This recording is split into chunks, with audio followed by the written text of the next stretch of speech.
جعفر رضی اللہ تعالیٰ عنہ کے بیٹوں کو حضور نے 3 دن تک اپنے پاس رکھا، 3 دن تک اپنے پاس رکھا، جہاں بھی حضور جاتے ہیں ان کو ساتھ۔ اس کے بعد 3 دن کے بعد ان کو ان کے گھر پر چھوڑ دیے اور فرمایا کہ اب جعفر پر غم کرنے کی ضرورت نہیں ہے، 3 دن ہو گئے، بس ختم۔ اور پھر حضور صلی اللہ علیہ وسلم کے وہ صحابی تھے، حضور نے ان کے لیے دعا فرمائی کہ اللہ جعفر کو بہترین اجر عطا کر، اس کے گھر والوں کے لیے تو قائم مقام بن جا، اس کے گھر والوں کے لیے جعفر کی طرف سے تو قائم مقام بن جا، یعنی تو اب ان کی مدد کر۔ حضور نے یہ ان کے لیے دعا فرمائی۔ اور عبداللہ بن جعفر رضی اللہ تعالیٰ عنہ کے لیے حضور نے دعا فرمائی اللہم بارک لہ فی صفقۃ یمینہ، اے اللہ جب بھی یہ عبداللہ بن جعفر جب بھی کوئی چیز کی خرید و فروخت کرے اس میں اس کو منافع ہو، نفع ہو، فائدہ ہو۔ عبداللہ بن جعفر رضی اللہ تعالیٰ عنہ فرماتے ہیں حضور کی یہ دعا کا اثر تھا، جب بھی زندگی بھر کوئی چیز خریدتا تھا، کوئی چیز بیچتا تھا، مجھے فائدہ ہی ہے، کبھی نقصان نہیں ہوا۔ حضور نے اسماء بنت عمیس رضی اللہ تعالیٰ عنہ نے عرض کیا یا رسول اللہ یہ بچے یتیم ہو گئے، ہمارے اوپر غم کا پہاڑ ٹوٹ۔ حضور نے فرمایا ایسا مت بولو،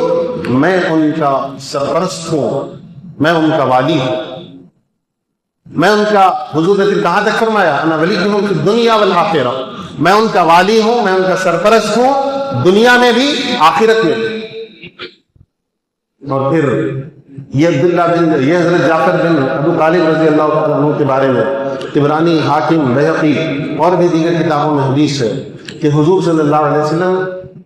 ایک مرتبہ بیٹھے ہوئے صحابہ کے ساتھ بیٹھے ہوئے،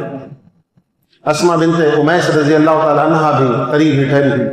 قریب ہے، حضور صلی اللہ علیہ وسلم بیٹھے ہوئے تھے، حضور نے آسمان کی طرف اشارہ کیا اور اشارہ کر کر وعلیکم السلام فرمایا۔ ذرا غور سے سنیے، ہم بھی سلام پڑھتے ہیں نا، حضور پر ہم بھی سلام پڑھتے ہیں نا، تو لوگ کیا بولتے ہیں یہاں سے پڑھے تو حضور کو سنے آتا،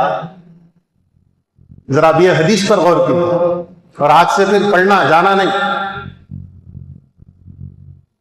حضور نے فرمایا وعلیکم السلام، آسمان کی طرف اپنے چہرے کو کیا اور ہاتھ سے پھر اشارہ کیا۔ صحابہ پریشان ہو گئے، حضور کس کو سلام کر رہے ہیں؟ حضور نے فرمایا کہ ابھی جعفر بن ابو طالب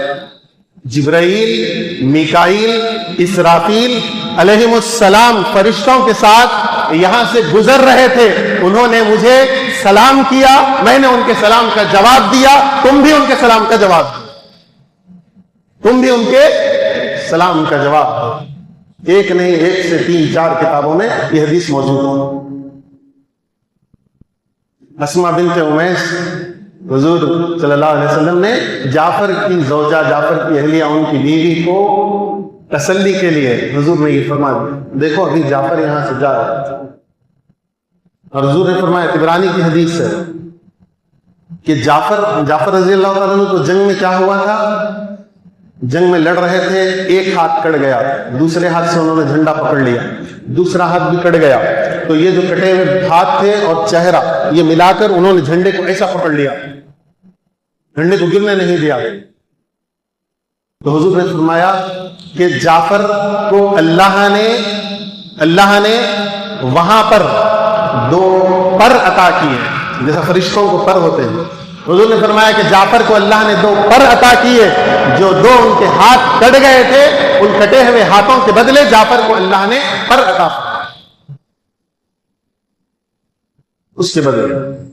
حضور نے یہ بھی دیکھ لیا، اور وہ جنت میں فرشتوں کے ساتھ اڑتے پھرتے ہیں، فرشتوں کے ساتھ اڑتے پھرتے۔ یہ جعفر بن ابو طالب رضی اللہ عنہ تھے۔ یہ معرکہ موتا ہوئی اور مسلمانوں کو